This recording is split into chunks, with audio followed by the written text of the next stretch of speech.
Cuando algunos afirmamos que deberíamos promover el ahorro a largo plazo en España de cara a la jubilación debido a la pésima situación financiera en la que se encuentra la Seguridad Social y, por tanto, debido a los muchos recortes que vendrán y que sufrirán los pensionistas a lo largo de las próximas décadas, muchas personas entienden que promover el ahorro a largo plazo para la jubilación equivale a instar a los ciudadanos o a favorecer que los ciudadanos contraten más planes de pensiones. Dentro del imaginario colectivo existe una equiparación muy estricta entre ahorro para la jubilación y plan de pensiones. Y se trata, por desgracia, de una equiparación totalmente desafortunada. ¿Por qué razón? Pues porque los planes de pensiones son un producto financiero específico, no es el único vehículo que existe para canalizar nuestro ahorro de cara a la jubilación, es un producto financiero concreto, particular, específico, que sí, lleva la coletilla de plan de pensiones,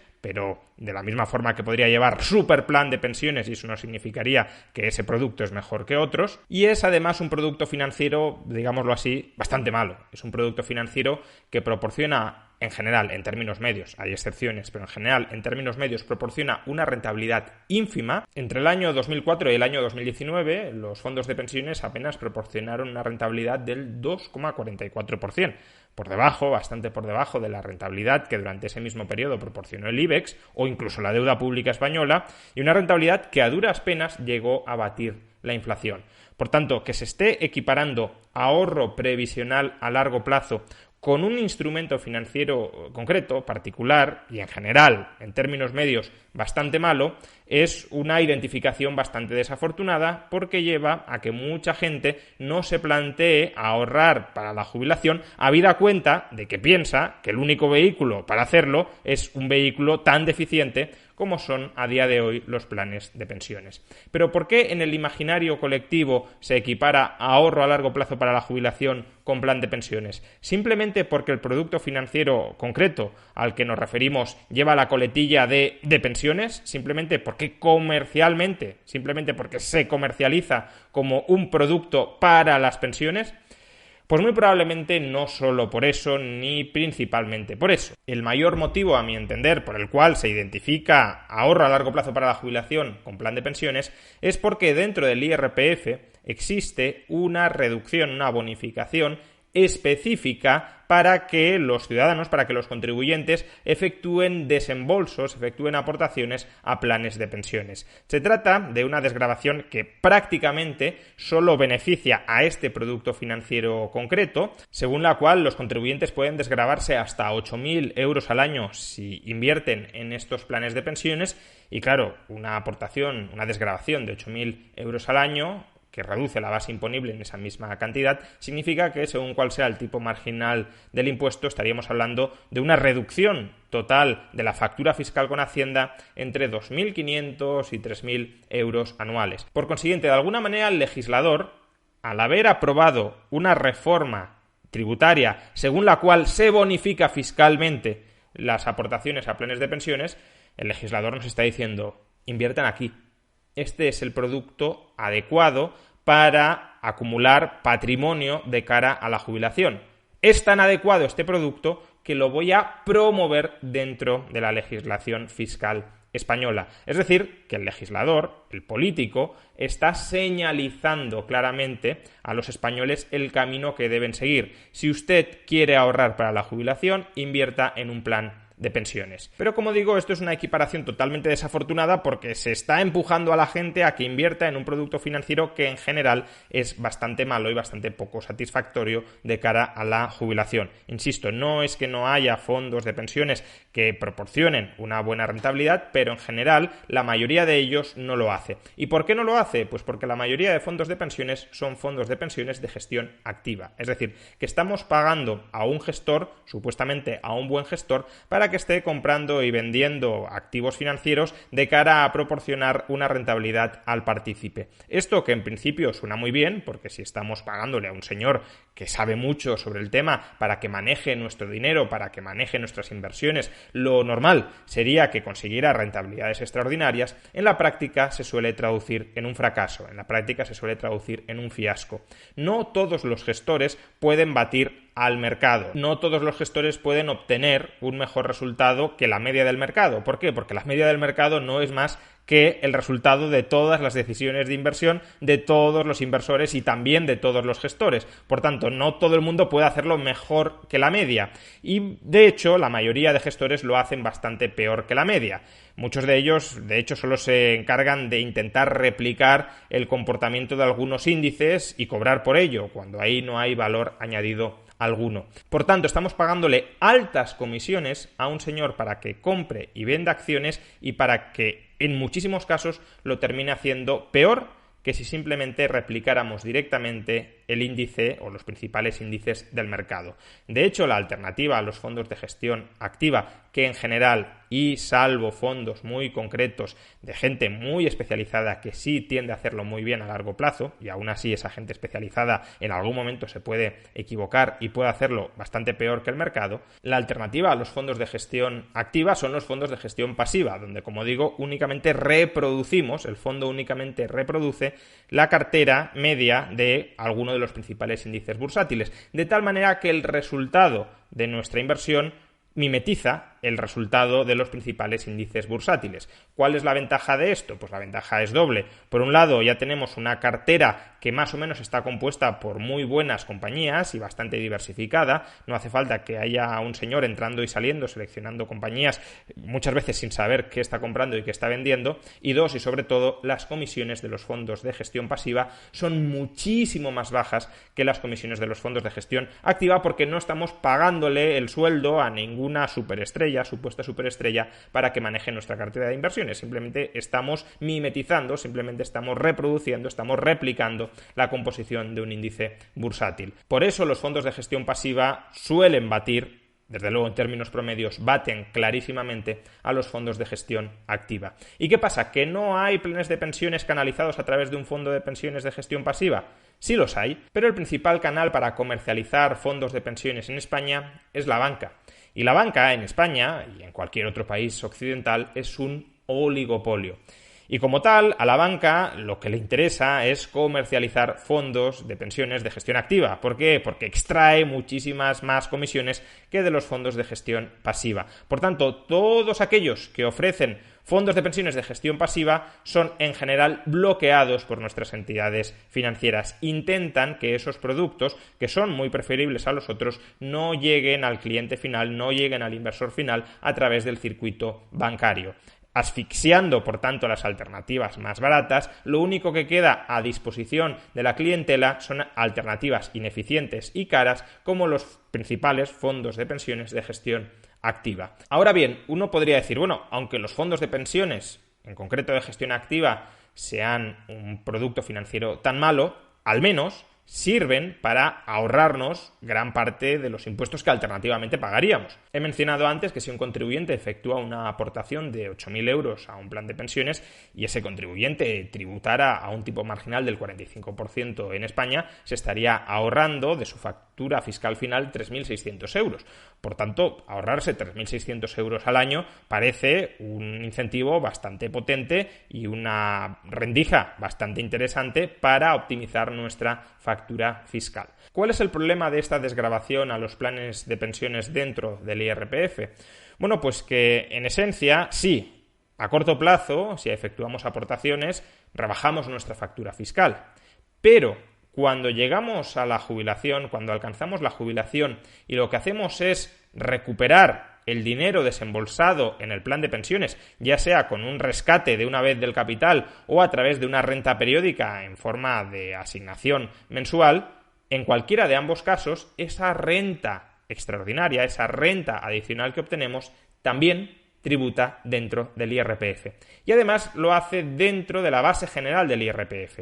Aunque se trata de una renta del capital, porque evidentemente un plan de pensiones y la rentabilidad derivada de un plan de pensiones es una renta del capital, es un rendimiento del capital y debería, por consiguiente, tributar a tipos impositivos, a una escala de tipos impositivos mucho más baja, entre el 19 y el 23%, lo cierto es que tributa dentro de la base imponible general a tipos marginales de hasta el 45%. O dicho de otra manera, sí, al principio, durante nuestra vida laboral, nos ahorramos impuestos, pero cuando nos jubilamos pagamos más impuestos de los que pagaríamos como consecuencia de haber amasado, de haber constituido un plan de pensiones. A largo plazo, por consiguiente, no hay grandes beneficios fiscales derivados de constituir un plan de pensiones. Los podría haber, por cierto, si durante nuestra vida laboral tributáramos a un tipo marginal mucho más alto del que tributamos una vez nos jubilamos. Pero justamente esta semana la AIREF acaba de publicar su segundo Spending Review, donde analiza diversos beneficios fiscales y entre ellos la desgravación del plan de pensiones. Y al analizar la desgravación del plan de pensiones, lo que descubre es que la inmensa mayoría de contribuyentes, como podemos observar en el siguiente gráfico, tributan al mismo tipo marginal, en términos medios, a lo largo de todo su ciclo vital, a lo largo de toda su vida laboral y de su jubilación. Y por consiguiente, lo que nos ahorramos al principio con los planes de pensiones lo terminamos pagando una vez nos jubilamos. No es una herramienta, en general, la desgravación fiscal para los planes de pensiones con la que ahorrarnos impuestos, sino como mucho es una herramienta para diferir el pago de impuestos. De hecho, en este gráfico podemos observar que los únicos que podrían verse beneficiados fiscalmente por la desgravación a los planes de pensiones son las rentas más bajas. ¿Por qué? Porque las rentas más bajas sí que tienen durante su vida laboral un tipo marginal, si se enfrentan a un tipo marginal más alto del que pagan una vez se jubilan y por tanto, claro, si pagas impuestos muy altos durante tu vida laboral te interesa aprovecharte de desgravaciones y si luego cuando te jubilas prácticamente no pagas impuestos, aunque recuperes, aunque rescates el plan de pensiones, tampoco pagarás esos impuestos, con lo cual no los pagas al principio y tampoco los pagas al final. ¿Qué pasa? Que las rentas más bajas no suelen tener mucho margen financiero para ahorrar y por tanto, aunque a ellas sí les beneficiaría teóricamente esta desgravación, no pueden aprovecharse de ella. De hecho, según las estimaciones de la AIREF, los contribuyentes cada año se ahorran por desgravaciones a planes de pensiones 1.650 millones de euros. Sin embargo, esto es un ahorro en términos brutos. Cuando computamos no solo lo que dejan de pagar quienes se benefician por la desgravación del plan de pensiones, sino lo que están pagando de más los que en el pasado se beneficiaron de la desgravación y hoy pagan más impuestos por estar cobrando el plan de pensiones, el ahorro neto de impuestos al año para el conjunto de contribuyentes solo asciende a 450 millones de euros. Estos 450 millones de euros sería el auténtico ahorro fiscal del que se benefician los contribuyentes y que padece la Administración. La Administración deja de ingresar solo 450 millones de euros cada año por la desgravación a los planes de pensiones. Ahora bien, uno podría seguir diciendo, bueno, pues algo es algo, 450 millones de euros no es que sea mucho para el conjunto de los contribuyentes que se aplican este tipo de desgravación, pero al menos son 450 millones de euros, no es una subida de impuestos. Pero no.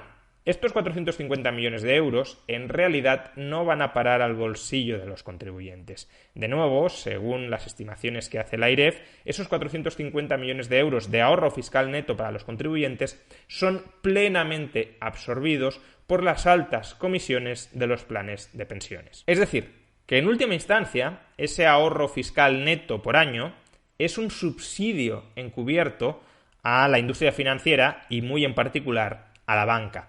La banca es capaz de cobrar más comisiones de las que alternativamente podría cobrar porque la administración pública ha introducido una desgravación fiscal a los planes de pensiones, solo a los planes de pensiones que son comercializados por la banca. Por tanto, los contribuyentes pueden pagar más comisiones porque se ahorran esa porción de los impuestos. Es, repito, un subsidio no al ahorro a largo plazo de los contribuyentes, sino que es un subsidio al oligopolio bancario, a la comercialización de un producto financiero concreto por parte del oligopolio bancario. De hecho, lo que también descubre la AIREF es que esta desgravación a los planes de pensiones no consigue su presunto objetivo, que es incrementar el ahorro a largo plazo entre los españoles. La inmensa mayoría de españoles, ni siquiera las rentas más altas, no agotan el límite de aportaciones a planes de pensiones que permite la ley tributaria, es decir, no aportan 8.000 euros al año, aunque supuestamente se podrían ahorrar tanto dinero haciendo esa aportación. ¿Y por qué no lo hacen? No porque no puedan, desde luego en el caso de las rentas más altas, sino porque saben que en última instancia no les interesa por la baja rentabilidad de los planes de pensiones y no les interesa porque el ahorro fiscal no es tan grande, sobre todo si tenemos en cuenta las altas comisiones que cobra el lobby bancario. ¿Cuál es la solución ante este problema? Bueno, aquí existen dos enfoques. Un enfoque es nos cargamos esta desgravación, sin más, y que el Estado se quede con esos 500 millones, con esos casi 500 millones de euros que hoy constituye el ahorro fiscal neto que va a parar al lobby bancario. Esta aproximación, desde mi punto de vista, es un profundo error porque España sí necesita promover el ahorro a largo plazo para la jubilación debido a los enormes problemas financieros a los que se va a enfrentar el sistema de pensiones. ¿Cuál es la alternativa? Pues ampliar la desgravación de los planes de pensiones a cualquier producto financiero comercializado por quien sea, por quien lo comercialice, que sirva para amasar ahorro a largo plazo de cara a la jubilación. No se trataría, por tanto, de mantener una desgravación solo sobre un producto financiero específico que es comercializado esencialmente por el lobby bancario, sino que de lo que se trataría es de romper el oligopolio bancario para que cualquier vehículo de ahorro a largo plazo para la jubilación esté fiscalmente bonificado. ¿Que compro acciones por mi cuenta y me comprometo a mantener ese capital inmovilizado en esas o en otras acciones hasta mi jubilación? Pues de ahí obtengo beneficios fiscales. ¿Que invierto en deuda corporativa? De ahí obtengo beneficios fiscales. ¿Que invierto en fondos no comercializados por la banca? De ahí obtengo beneficios fiscales, aunque no sean fondos de pensiones. Da igual, el nombre es lo de menos. Lo importante es que invirtamos a largo plazo, que amasemos capital, que amasemos un patrimonio de cara a nuestra jubilación. Si hiciéramos esto, la banca, el lobby bancario, el oligopolio bancario no tendría ningún poder de negociación para exigirnos altas comisiones en materia de comercialización de fondos de pensiones. ¿Que la banca nos quiere cobrar una muy alta comisión por un fondo de pensiones? Pues que nos la quiera cobrar. No tengo ningún incentivo a contratar un fondo de pensiones con altas comisiones que además proporcionan una rentabilidad muy baja. No tengo incentivos ni siquiera fiscales. ¿Por qué razón? Pues porque puedo adquirir cualquier otro producto de inversión, comercializado o no por la banca, que si lo mantengo hasta mi jubilación también me va a proporcionar ese mismo ahorro fiscal. Y si la banca pierde poder de negociación, si la banca pierde poder de mercado, entonces el ahorro fiscal no irá a parar a la banca, porque no podrá subirse a la chepa de altas comisiones, sino que irá a parar al bolsillo de los contribuyentes, incentivando de esa manera sí el ahorro a largo plazo. Por consiguiente, necesitamos reformar este fraude en el que se ha convertido la desgravación a planes de pensiones dentro del IRPF, pero necesitamos reformularla no para eliminarla, sino para crear otras bonificaciones fiscales que sí sean eficaces a la hora de incentivar el ahorro a largo plazo de los españoles y que no terminen redundando en un incremento de la cuenta de resultados de los bancos. Y para eso tenemos que extender la variedad, la diversidad, la cartera de productos de inversión a largo plazo que pueden acogerse a esta desgravación, que no debería ser una desgravación a planes de pensiones, sino que debería ser una desgravación general al ahorro a largo plazo. Si además de esto no solo añadimos la desgravación general al ahorro a largo plazo, sino que también eximimos de tributar dentro del IRPF a las rentas que en la jubilación cobremos por este ahorro a largo plazo, tendremos un incentivo fiscal potentísimo para compensar y en parte contrarrestar los brutales tijeretazos a los que se someterá a las pensiones públicas a lo largo de las próximas décadas. Esperemos que el Estado no nos intente estafar únicamente con el sistema público de pensiones, sino que tampoco nos intente estafar con este pseudo incentivo a un sistema privado de pensiones. No es tal ese incentivo, es un incentivo para que le entreguemos parte del dinero que debería permanecer dentro de nuestros bolsillos al lobby bancario.